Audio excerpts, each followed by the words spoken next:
Muy buenas y bienvenidos a Survival en Kimono. Hoy estamos en el episodio número 13, creo. Sí. Tengo siempre la misma problemática de todas las semanas de que no me acuerdo del número del episodio.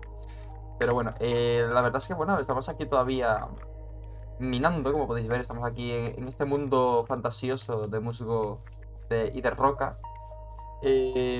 Honestamente, no me acuerdo de nada, ¿vale? O sea, he estado bastante perdido. Esta semana ha sido una semana en la que he estado, pues bueno. ¿Qué decir? Creo que sabéis que siempre me intento mostrar de la manera más natural. Vale, aquí estaba el spawner vale, ya voy recordando cosas. Em, Porque creo que, bueno, que el canal tiene que ser lo más personal posible para que el contenido se adecue un poco a lo que a mí me apetece hacer. No obstante, evidentemente, pues hay muchas cosas que no, que afectan, ¿no? Por lo tanto, al rendimiento. Eh, Mío personal. Y bueno, pues esta semana es una semana muy ocupada por muchos motivos. Uno de ellos ha sido que teniendo mi primer congreso universitario. Pues bueno, ayer tuve que dar mi ponencia, entonces evidentemente he estado no solo a nivel de preparación, sino a nivel personal he estado bastante nervioso por toda esta situación, que fue muy bien, os lo puedo decir. Cosa que no tiene nada que ver con el episodio de hoy, pero bueno, yo lo comento. También hoy he tenido una mañana un poco regulera porque he tenido un examen de prueba para el Noken, que sabéis que yo pues me sigo preparando, como siempre. ¿Puedo dejar de dar vueltas? Voy a mirar un poquito más, ¿vale? Aunque en un principio tenía pensado hacer un episodio en el cual ya saliéramos de la mina y fuésemos construyendo o algo por el estilo. Honestamente, yo creo que no va a ser posible, ¿vale? Porque es que no he podido preparar apenas el episodio. Lo digo, no he podido prepararlo apenas. No sé si la cámara se está grabando bien ni siquiera. Sí, bien, bueno, más o menos está eso colocado. No he podido prepararlo apenas el episodio, pero precisamente porque he estado tan ocupado, así que va a ser un episodio un poco transitorio. Sí que tengo todavía... Discúlpame que tengo abierto aquí. Va a ser un episodio un poco... en el cual vamos a terminar la saga de los samuráis, ¿vale? Vamos a hablar de la vida cotidiana de los samuráis y algunos samuráis famosos y cosas interesantes que hablar. Pero ya os digo que no va a ser un episodio tan especial en este aspecto, precisamente por eso, ¿vale? Porque por falta de tiempo no he podido dedicar el mismo tiempo. También porque no me siento especialmente bien hoy, precisamente porque he tenido un examen de prueba del Noken, como decía, y no me ha ido muy bien. Y eso es algo bastante fastidioso. eh, pues hombre, sobre todo por el tema de que, bueno, de que estoy ya a 2 semanas y media y, hombre, mm, yo estoy bastante orgulloso de mi preparación, ¿vale? Creo que ha estado yendo muy bien. Creo que he hecho muchas cosas y he mejorado también mucho. Pero claro, hay cosas que no controlo, entonces puedo tener un mal día y de repente que me pase algo como esto, ¿no? Que de repente, pues, a 2 semanas y media, cuando a lo mejor hace un mes todo lo aprobaba sin problema, ahora de repente, pues no sea así, ¿no? Y eso es algo con lo que tengo que lidiar y enfrentarlo, ¿no? Porque, bueno, es una parte también del proceso, el que haya días malos. No significa que tenga que tener un día malo el día del examen, ni que vaya a suspender, pero evidentemente, bueno, pues es un golpe que tengo que enfrentar. Pero bueno, vamos a dejar de enrollarnos ya con estas cosas, vamos a ir directamente, porque luego al final llegamos al final del episodio y tengo que ir rusheándome todo lo que hemos dicho. Vamos a intentar hablar del tema bien, sin... Y ya se me sobra algo de tiempo, pues seguimos hablando de otros temas. Bueno, vamos a comenzar. En otros episodios hemos visto que si castillos, que si armas, que si guerras, que si historia de los samuráis, que si la jerarquía, tema muy importante la organización. Y hoy vamos a hablar mientras hago stream mining, porque bueno, la verdad es que estoy aquí buscándome una mina o algo que hacer. Pero viene bien porque así puedo concentrarme mejor en el discurso.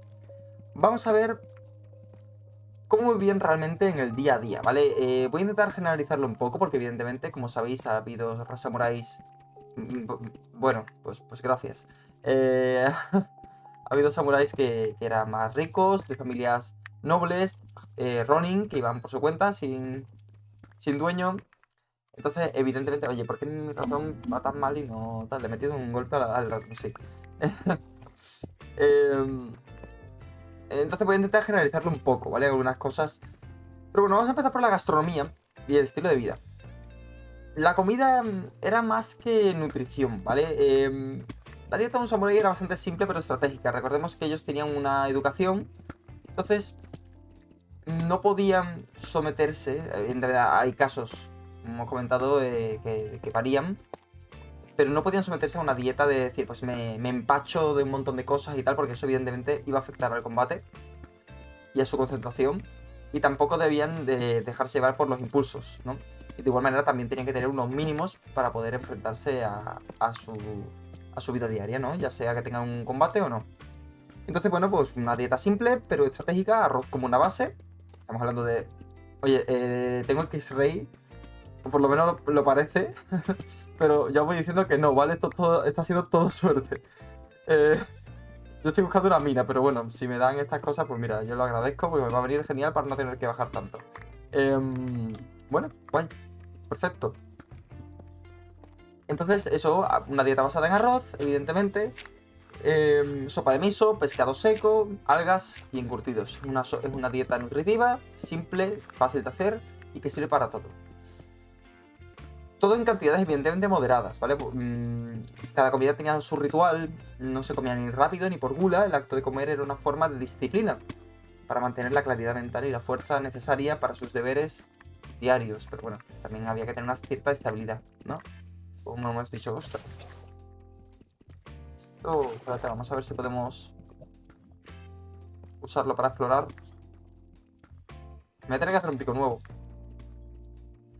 Entonces, un desayuno típico, pues eso, pues, arroz, sopa de miso, unos encurtidos, simples, pero con cada elemento, ¿no? De una energía, digestión ligerita, y sobre todo mucha concentración, ¿vale?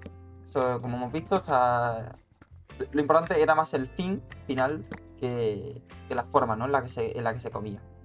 Bueno, tengo ya hierro, vale, vamos a hacernos otro pico. Pero no tengo...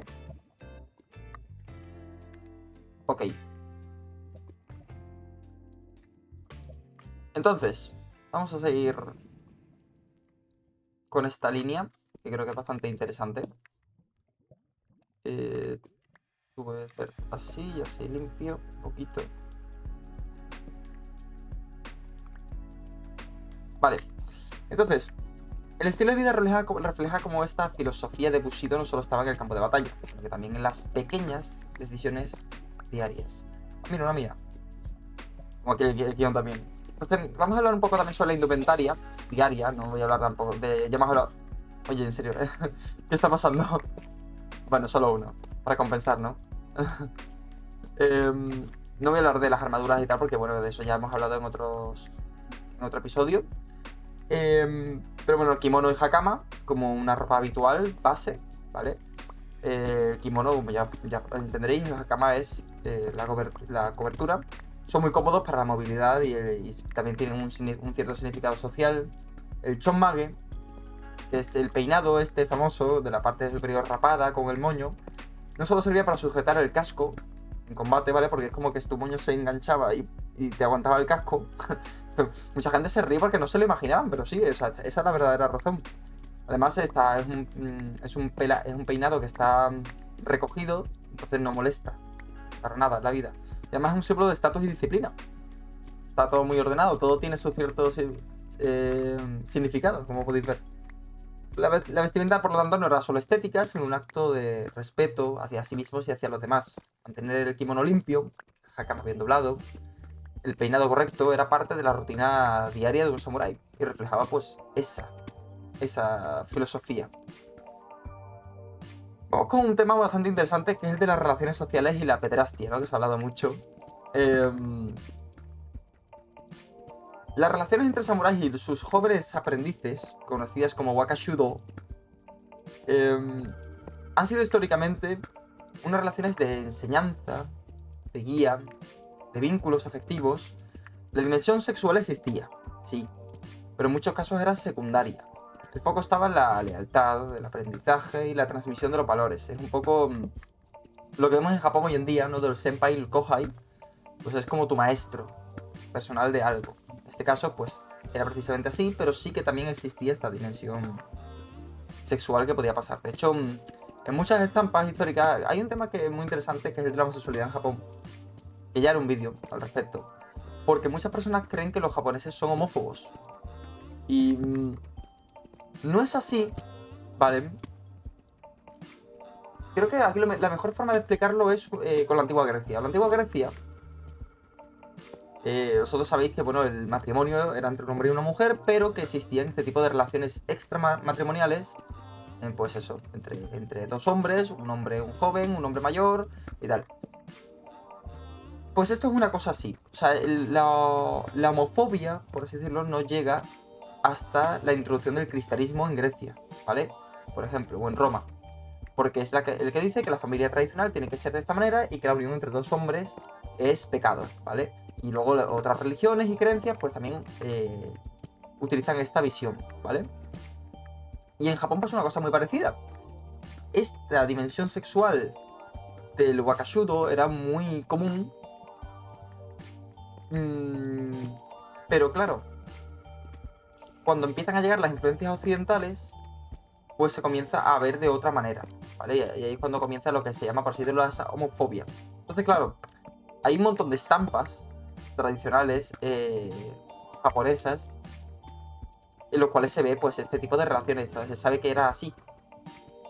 Pero claro, de ahí a la homofobia propia de los valores religiosos y tal, como tal no está la tradición japonesa. Entonces, claro, hoy en día en Japón, como hay tanta influencia de los valores occidentales, pues hay como una especie de mezcla entre la tradición de, bueno, que cada uno tiene su forma de evaluarlo, y esa influencia occidental que se fue asentando con el tiempo, ¿no? Entonces, por eso digo que no es...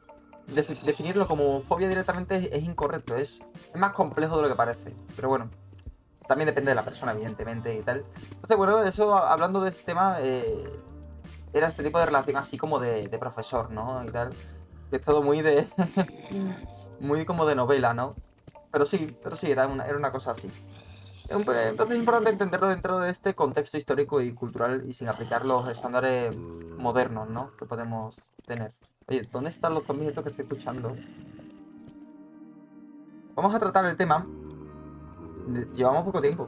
O sea que vamos a poder disfrutar un poquito más de la partida hoy. Pero no viene muy bien porque, como he dicho, estoy en un día un poco regulero, entonces es mejor eh, relajarme un poquito. Oye, ¿por qué se escuchan tantos bichos y por qué no los encuentro?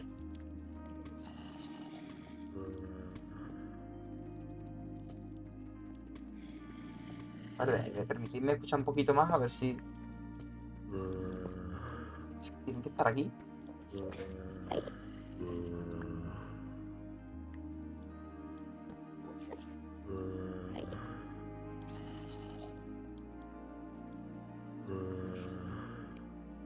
Joder, sí, me ha dormido. Están aquí esta gente.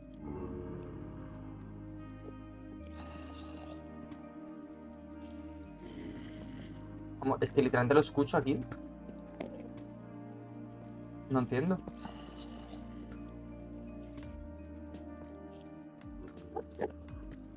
También hay Enderman. ¿Dónde está, tío? ¿A qué rayada?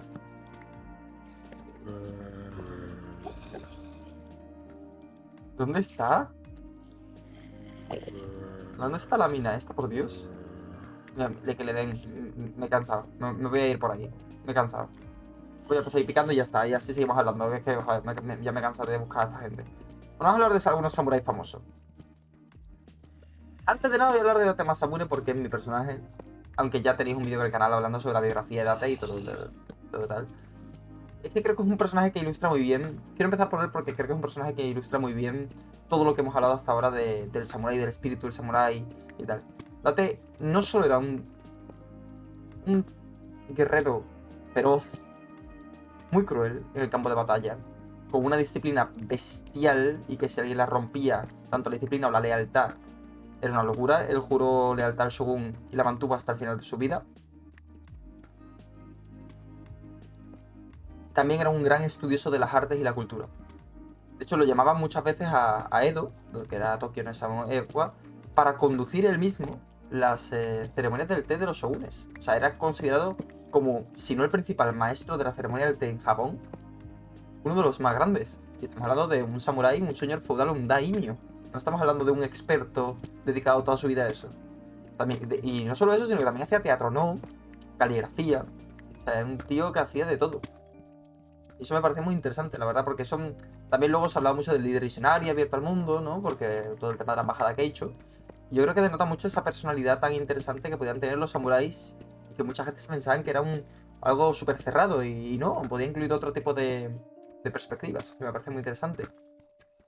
Siguiendo por otro personaje muy interesante, Oda Nobunaga, ¿no? Ese gran personaje que fue el promotor de la unificación de Japón, fue un innovador militar, despiadado y pragmático, revolucionó la guerra en Japón con un montón de nuevas tácticas, especialmente a través de los Tanegashima, es decir, los arcabuces.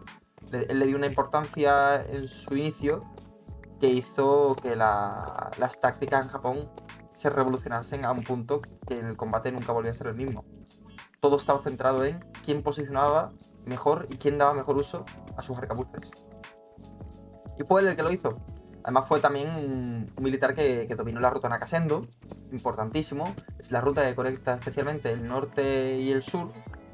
Entonces, claro, él vio la importancia que era controlar esa ruta y eso le permitió conseguir el poder que había tenido. Y seguramente hubiese sido el primer shogun de Japón de esa época, de no ser porque lo traicionaron. Pero bueno, así es la vida, ¿no?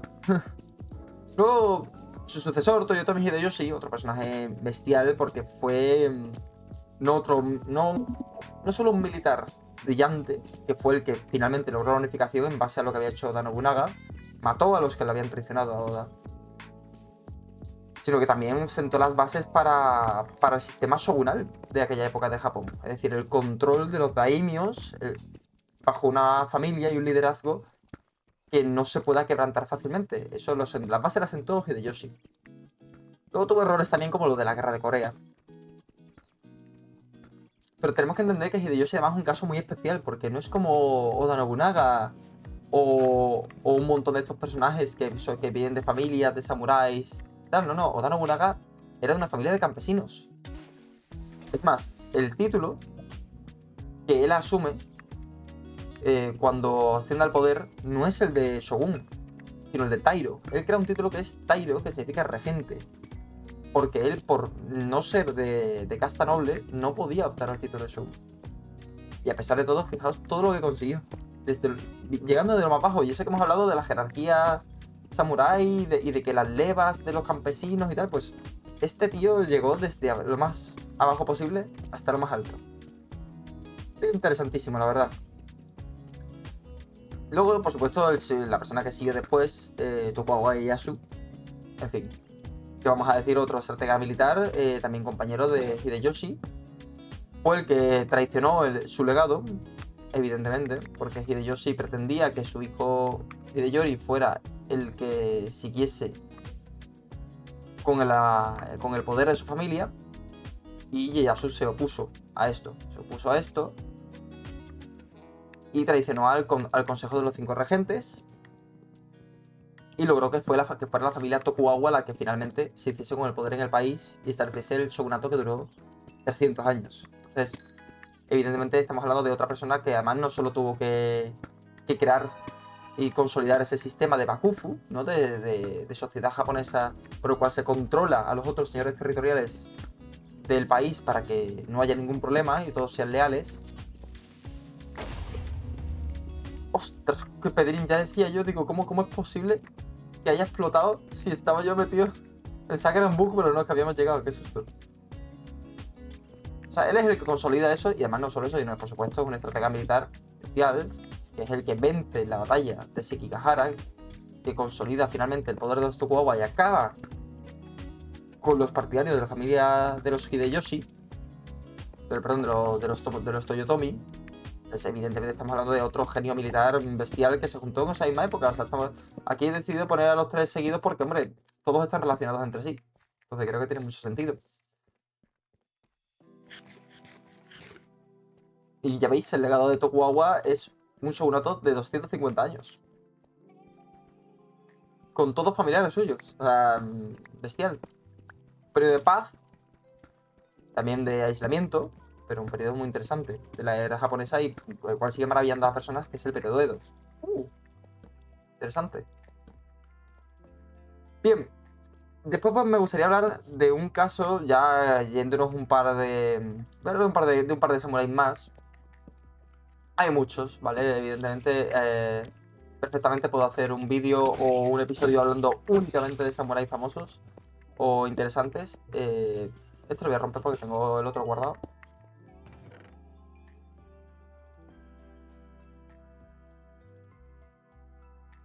Buenas noticias.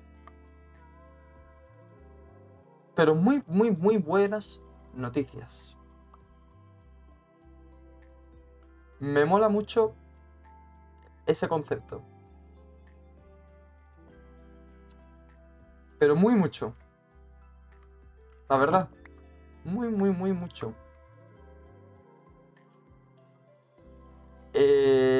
Bueno, pues nada, acabamos de conseguir un libro con la mejor perk de todo el juego. Perfecto, ¿no?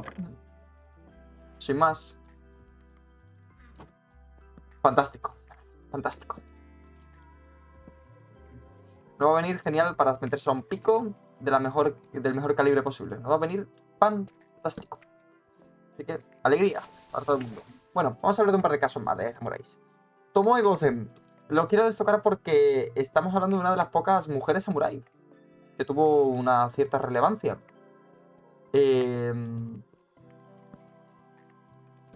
¿Me permitís? Voy a explorar un poco porque es que si no, estas minas es que ya me pierdo.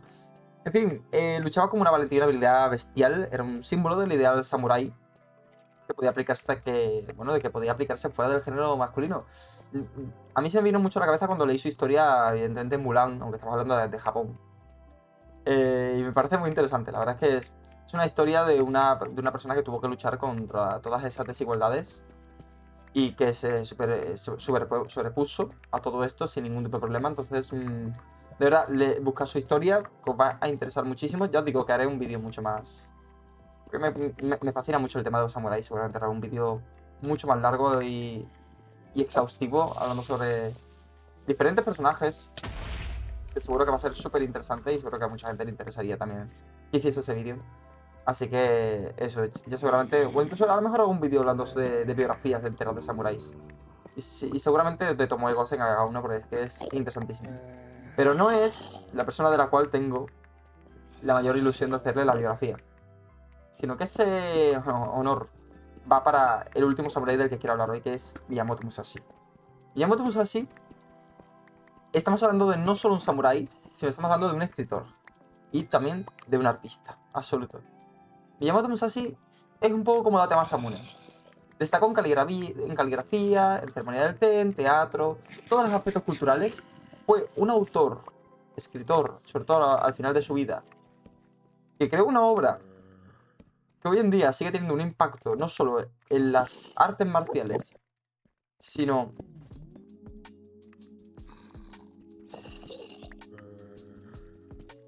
Perdona, estoy aquí con el coleguita este, que no quiero que se enfade.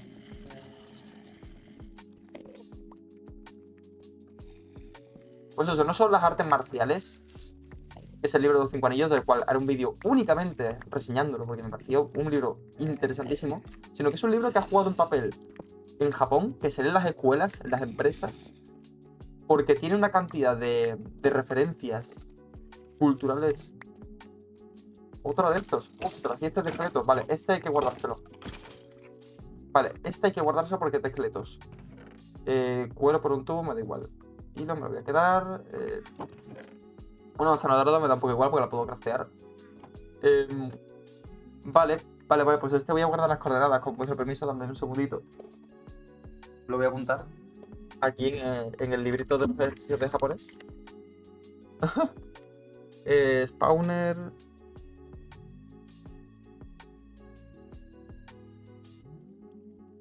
Menos 901, menos 39, menos 435. Ok, perfecto. Estamos hablando de eso, de un autor que hizo un libro. Vamos, leedlo si no lo habéis leído. Si no, esperaos al vídeo que haga yo la reseña si queréis enteraros bien, porque os va a fascinar. O sea, además estamos hablando de una persona que si hablamos de el valor de un guerrero únicamente en combate, ¿vale? O sea, en la capacidad de derrotar a tus enemigos, estamos hablando del mejor samurái de la historia. O sea, Musashi tuvo su primer duelo, creo que con 14 años, derrotando a un veterano, a un experto. Y a los 30 años se retiró. O sea, el tío se aburrió ya de ganar. O sea, iba viajando, derrotando a todos los samuráis más famosos de todo Japón. O sea, cuando se enteraba de que había alguien que era especialmente bueno, iba, lo retaba y lo ganaba. Claro, llegó a los 30 años y se aburrió. O sea, el tío llegó y dijo, ya no tengo más nada que hacer. Vamos a dejar algo de esto, supongo. Ya no tengo más nada que conseguir en el combate. Y se retiró, se dedicó al cultivo espiritual y a escribir. ¿Y sabéis cuántos duelos tuvo a muerte? A muerte, ¿vale? No estamos hablando de duelitos, no. Duelos a muerte. 60. 60 duelos a muerte y los ganó todos. Además, se cuenta que con facilidad. O sea, era un tío que naturalmente era el mayor genio militar samurái de la historia. Y se retiró y decidió crear su propio estilo y tal, porque además, claro, además también él queda mucho en el imaginario colectivo, no solo por el libro y la escuela que creó de artes marciales, de Kenjutsu, sino que además estamos hablando de una persona que desarrolló un estilo que era muy innovador en la época, que era el de usar dos espadas, pero no usaba dos katanas, sino usaba una katana principal y un wakizashi, que es una katana más corta, ¿vale? Una espada más corta. No, pues imaginaos lo chetado que estaba el tío, que al final de su vida, directamente, empezó a derrotar a todos sus rivales, únicamente usando, ahora no me viene el nombre del arma, pero bueno, es la espada con la que practica la gente que aprende Kenjutsu. Esgrima, ¿sabéis? Que es una espada de madera. O sea, el tío empezó a enfrentarse a la gente usando la espada para practicar de madera. O sea, así de chetado estaba el tío. Es un personaje verdaderamente fascinante, la verdad. Yo le voy a hacer no solo la biografía, sino que haré el vídeo del libro de los 5 anillos, porque yo sé que a muchísima gente le va a interesar. Luego mucha gente lo verá en Baki, o lo habrá leído ya en el manga en Baki. Evidentemente no tiene nada que ver, está muy exagerado, es una serie, pero bueno, no deja de ser un personaje completamente fascinante y tal. Y de verdad, si no habéis leído el libro de los 5 anillos, os lo recomiendo muchísimo porque a mí me pareció que estaba súper bien. Súper bien. Y sobre todo eso, que era un libro completamente contemporáneo a su época. O sea, es decir, es que luego ha tenido un montón de aplicaciones en la reconstrucción de Japón, en la posguerra y tal. No sé por qué tiraba eso, esto se estaquea. En fin, un personaje de verdad chulísimo y espero que os haya interesado mucho todo este tema de los samuráis. Y me acabo de dar cuenta de que nos hemos pasado, este episodio va a ser más largo que todos los episodios juntos. Perdón, se me ha ido la olla hablando aquí de Miyamoto. Así que nada, pues espero que estéis esperando el vídeo en concreto que haga sobre este tema. Y nada, en el próximo episodio ya por fin saldremos a la superficie, haremos otras cosas. Que la mina está muy bien y es entretenido, pero me gustaría hacer cositas en el mundo que nos aporten algo más a nivel personal y simbólico. Espero que os haya gustado el vídeo, si os ha gustado espero que le deis vuestro like. Y por supuesto, si te gusta la cultura y te ha gustado esta serie de 4 episodios sobre los samuráis, espero que dejes tu comentario y me pongas qué te gustaría que hablásemos en el próximo. Así que sin más, muchas gracias por ver este vídeo y chao.